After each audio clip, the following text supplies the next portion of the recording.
Bismillahirrahmanirrahim. Assalamualaikum warahmatullahi wabarakatuh. Perkenalkan, nama saya Lila Pratiwi dengan NIM 194724201 dari kelas 29G. Baik, saya akan mempraktikkan bagaimana menjadi seorang guru yang baik atau profesional, beserta memberikan contoh bagaimana sikap seorang guru pada saat melihat siswanya itu menyontek. Mari kita simak video berikut ini.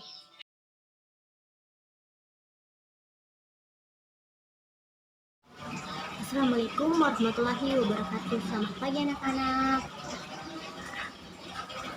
Ibu berharap anak-anak semua dalam keadaan sehat dan siap untuk belajar.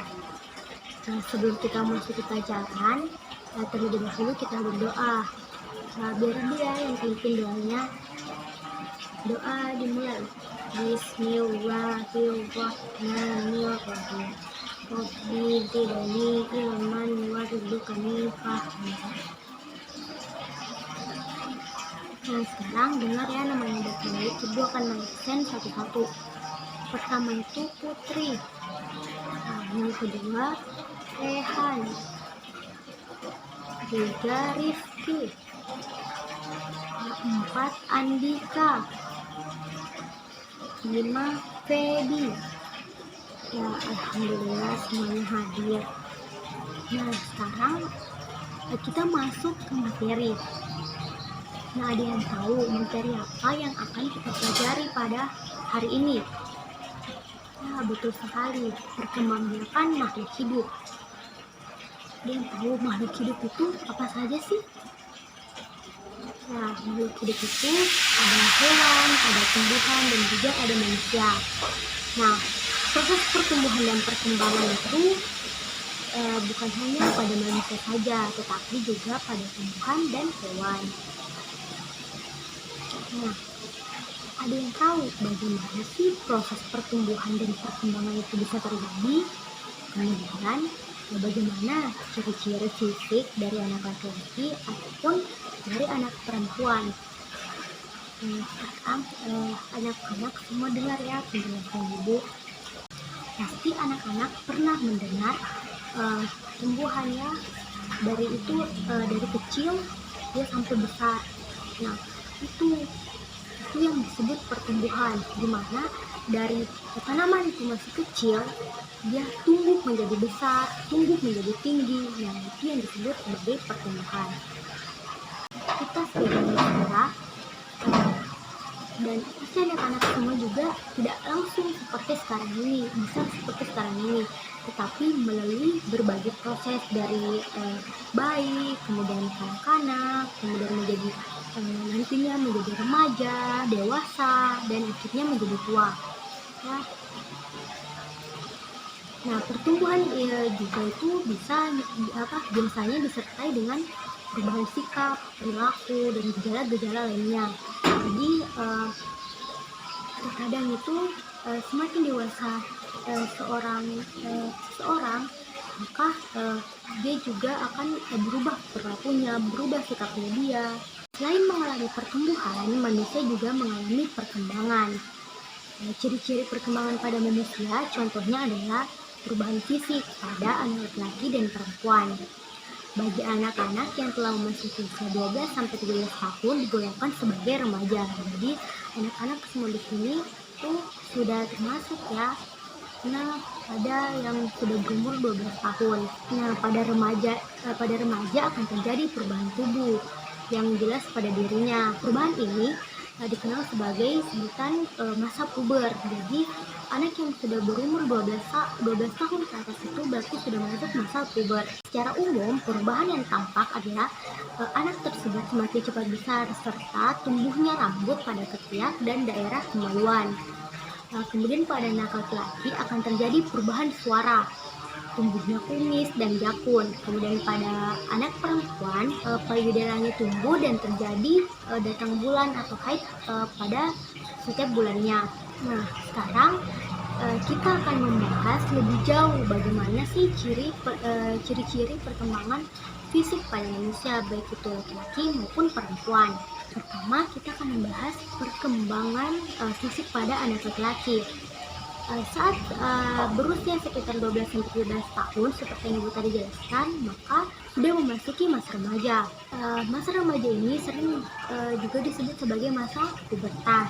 Nah, pubertas ini ditandai dengan adanya perubahan-perubahan fisik. Ada beberapa perubahan fisik yang terjadi pada anak laki-laki yang sudah pubertas. Nah, yang pertama itu sudah menjadi besar atau berat. Kemudian yang kedua, tumbuh kumis, janggut, dan cambang. Yang ketiga, tumbuh rambut di ketiak dan pangkal paha. Yang keempat, tumbuh jakun di leher. 5, bahu lebih lebar sehingga dada membidang. Kemudian yang keenam, pertumbuhan pada organ kelamin yang diikuti kematangan organ reproduksi. Nah, selanjutnya yaitu perkembangan fisik pada anak perempuan. Nah, perkembangan fisik pada anak perempuan itu pertama itu suara menjadi lebih nyaring. Kemudian organ reproduksi mulai menghasilkan sel telur ditandai dengan datangnya haid atau menstruasi. Kemudian yang ketiga itu payudara mulai berkembang. Kemudian yang keempat yaitu tumbuh rambut di ketiak dan pangkal paha. Yang kelima, kulit menjadi lebih halus. Nah, sekarang kita masuk pada perkembangbiakan tumbuhan. Tadi kan perkembangbiakan pada manusia. Sekarang perkembangbiakan pada tumbuhan. Semua makhluk hidup yang ada di alam ini merupakan perkembangbiakan. Pertambahan jumlah hewan dan tumbuhan terjadi melalui proses perkembangbiakan. Berkembang biak adalah bentuknya individu baru yang sama jenisnya dengan individu yang menghasilkannya. Contohnya, seekor induk ayam menghasilkan anak ayam. Tujuan dari perkembangbiakan ini yaitu untuk mempertahankan jenisnya agar tidak punah. Nah, kemudian tumbuhan itu dibedakan menjadi dua, tumbuhan berbiji dan tumbuhan tidak berbiji. Pertama, kita akan bahas perkembangbiakan tumbuhan berbiji. Perkembangbiakan pada tumbuhan berbiji dapat terjadi dengan dua cara, yaitu secara kawin atau generatif dan secara tak kawin atau vegetatif. Perkembangbiakan generatif atau secara kawin ini terjadi pada tumbuhan yang mempunyai bunga. Perkembangbiakan generatif diawali dengan proses penyerbukan. Penyerbukan diikuti dengan pembuahan. Proses pembuahan merupakan perkembangan bakal buah menjadi buah dan biji. Kita bisa melihat gambar bunga ya di samping. Ada bagian-bagian bunga ya, ada benang sari, ada mahkota bunga, ada kelopak bunga, ada putik, ada dasar bunga. Putik ini itu berfungsi sebagai alat kelamin betina. Terdiri dari bakal buah, bakal biji, tangkai putik, dan kepala putik. Karena bisa lihat ya gambarnya dengan jelas. Yang mana dibilang kepala putik, tangkai putik, bakal buah, dan bakal biji. Selanjutnya yaitu benang sari. Benang sari berfungsi sebagai alat kelamin jantan. Benang sari terdiri dari kepala sari dan tangkai sari. Ya, anak-anak bisa lihat ya gambarnya di samping. Penyerbukan itu dibedakan menjadi 4 jenis. Ada penyerbukan sendiri, ada penyerbukan tetangga, ada penyerbukan silang, dan penyerbukan bastar. Umumnya penyerbukan ini dibantu oleh serangga, misalnya lebah dan kupu-kupu. Tanaman yang penyerbukannya dibantu oleh serangga biasanya memiliki mahkota bunga berwarna cerah. Warna mahkota bunga yang indah berfungsi untuk menarik perhatian serangga. Selain itu, tanaman juga memiliki kelenjar madu yang merupakan makanan bagi serangga. Nah, perantara penyerbukan lainnya yaitu manusia dan angin. Tanaman yang penyerbukannya dibantu oleh manusia, misalnya vanili. Sedangkan tanaman yang penyerbukannya dibantu oleh angin, misalnya tanaman jagung dan rumput-rumputan. Tanaman jagung dan rumput-rumputan memiliki serbuk sari yang banyak, kecil dan ringan. Serbuk sarinya yang ringan mudah diterbangkan oleh angin. Sekarang kita akan bahas perkembangbiakan secara vegetatif atau tak kawin. Perkembangbiakan secara vegetatif merupakan perkembangbiakan secara kawin. Perkembangbiakan ini dapat terjadi secara alami dan buatan. Jadi ada perkembangbiakan vegetatif alami dan ada perkembangbiakan vegetatif buatan. Nah, perkembangbiakan vegetatif alami itu yang pertama tunas. Bata yang ada di dalam tanah akan membentuk tunas. Contohnya, tumbuhan yang berkembang biak dengan tunas adalah bambu dan tebu. Anak-anak bisa lihat ya gambar pohon pisang yang di sebelahnya itu ada tunas. Kemudian yang kedua yaitu tunas daun. Tunas daun ini contohnya ada pada cocor bebek. Tunas ini tumbuh pada ketiak daun. Tunas daun juga terdapat pada kaktus. Kemudian yang ketiga itu umbi lapis.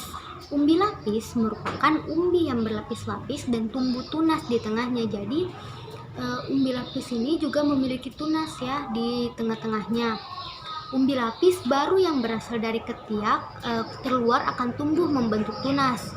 Tunas ini disebut siung. Contohnya itu bawang merah. Sekarang kita masuk di perkembangbiakan vegetatif buatan. Yang pertama okulasi atau menempel. Okulasi yaitu menempelkan batang yang memiliki tunas pada pohon lain yang sejenis. Tanaman yang diambil tunasnya biasanya memiliki keunggulan. Keunggulan tersebut antara lain tanamannya lebih kuat, buahnya lebih besar, dan tahan penyakit. Kemudian yaitu menganten atau menyambung. Menganten atau menyambung yaitu satu batang tanaman dengan batang bawang tanaman lainnya. Contohnya dilakukan pada tanaman rambutan dan tanaman Aceh Sinjai. Kemudian mencangkok. Pembiakan dengan mencangkok hanya dapat dilakukan pada tumbuhan dikotil. Langkah awal mencangkok yaitu menghilangkan sebagian kulit batang serta kambiumnya. Setelah kambium hilang, batang ditutup dengan tanah. Dengan perawatan yang baik, bagian atas kulit batang yang disayat akan tumbuh akar. Kemudian bagian batang tersebut dipotong dan ditanam dalam tanah. Contohnya pada pohon mangga, durian, dan rambutan. Anak-anak bisa lihat ya contohnya di samping bagaimana cara mencangkok yang benar ya. Yang pertama itu kulit batang dikupas. Jadi batang itu dikupas dulu, baru kita mengambil kantong plastik yang berisi media, kemudian dibuka. Batang yang tadi sudah dikupas itu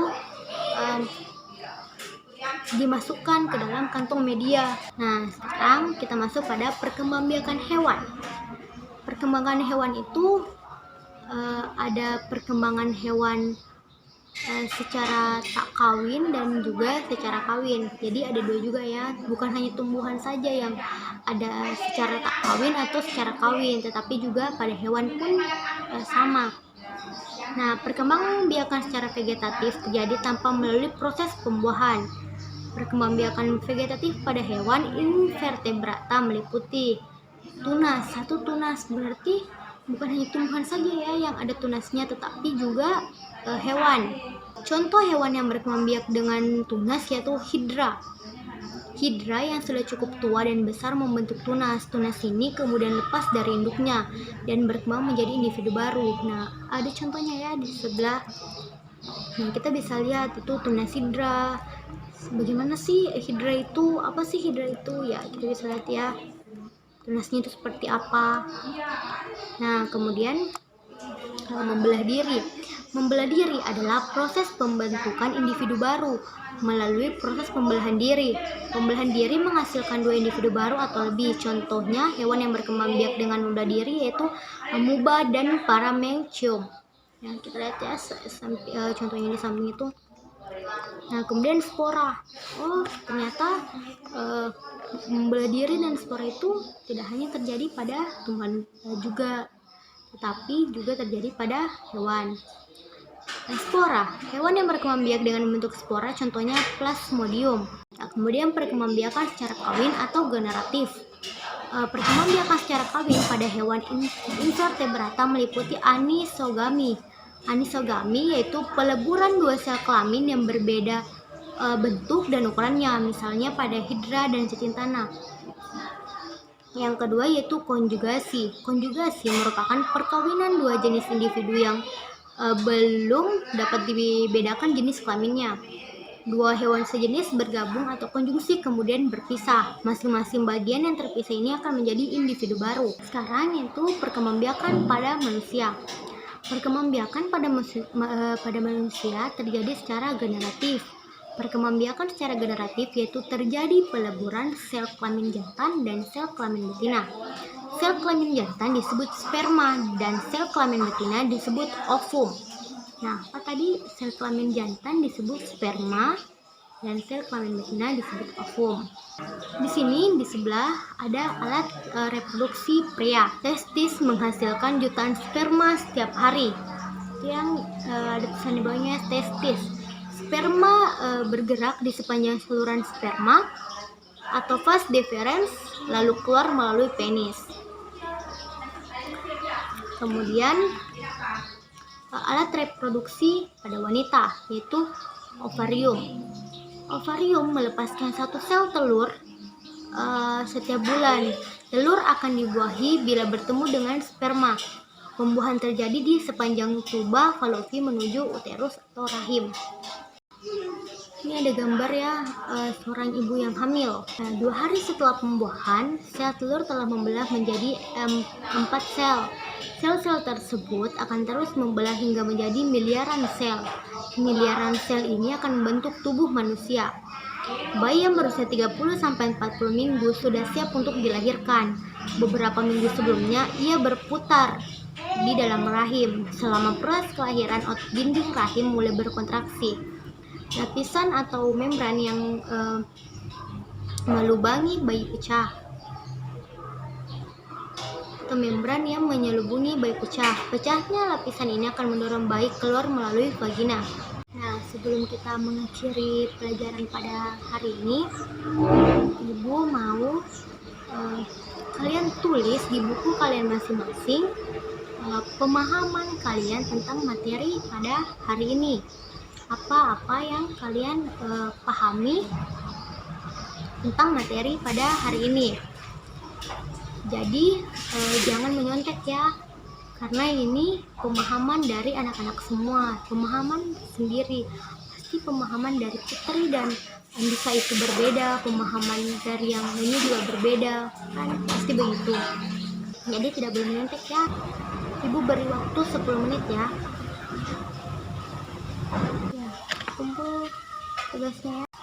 Sudah paham ya materi kita untuk hari ini. Setelah anak-anak tadi mendengar materi dan juga menjawab pertanyaan yang Ibu berikan, sebelum kita mengakhiri pelajaran, kita berdoa ya. Nah, doa dimulai. Doa selesai. Sekian dari Ibu, dan tetap semangat buat anak-anak semua, tetap belajar di rumah.